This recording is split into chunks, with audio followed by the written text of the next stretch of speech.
ഇപ്പോൾ new generation കമ്പനികളാണ് ഇന്ന് പെർഫോമിംഗ് ആയിട്ടുള്ള കമ്പനികൾ. അപ്പോൾ അതുകൊണ്ട് കമ്പനിയുടെ ഏജ് നമ്മൾ പ്രസക്തിയില്ല. ഇന്നത്തെ കാലത്ത് പുതിയ കമ്പനികളാണ് പെർഫോം ചെയ്തുകൊണ്ടിരിക്കുന്നതിൽ ഏറ്റവും കൂടുതൽ. പണ്ടത്തെ കാലത്ത് 50 വർഷം 100 വർഷമായ ഒരു കമ്പനിയാണ് എന്ന് പറയുന്നത് പോസിറ്റീവ് ആയിരുന്നെങ്കിൽ, പക്ഷേ ഈ കഴിഞ്ഞ 5-10 വർഷമായിട്ടുള്ള കുറച്ച് ഡിഫറൻസ് ഉണ്ട്.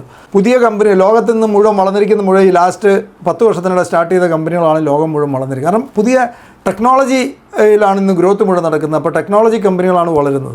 അതുകൊണ്ട് ഇന്ന് പാരമ്പര്യം മാത്രം വെക്കാൻ പറ്റിയില്ല. കാരണം പഴയ കമ്പനികൾക്ക് പലർക്കും ഇന്ന് കോമ്പറ്റീഷൻ ഫേസ് ചെയ്യാൻ പറ്റാതെ അവർ ടെക്നോളജിയിലേക്ക് വരാൻ സാധിക്കാതെ കിടന്ന് വിഷമിച്ചുകൊണ്ടിരിക്കുക. അതിൻ്റെ ഏറ്റവും നല്ല എക്സാമ്പിൾ ഞാൻ പറയാം. പണ്ടുണ്ടായിരുന്ന ബാങ്കുകളിൽ ഇപ്പോഴും ചെന്നാൽ സർവീസ് എത്ര പൂറാണ്, എത്ര മോശമാണ്.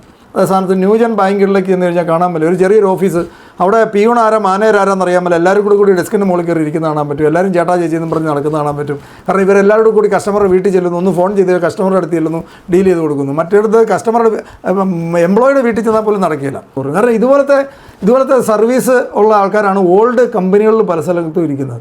അവരെ ഒരു ദിവസം കൊണ്ട് മാറ്റാൻ എളുപ്പമല്ല. ഇപ്പോൾ ന്യൂ ജനറേഷൻ കമ്പനികളാണ് ഇന്ന് പെർഫോമിംഗ് ആയിട്ടുള്ള കമ്പനികൾ.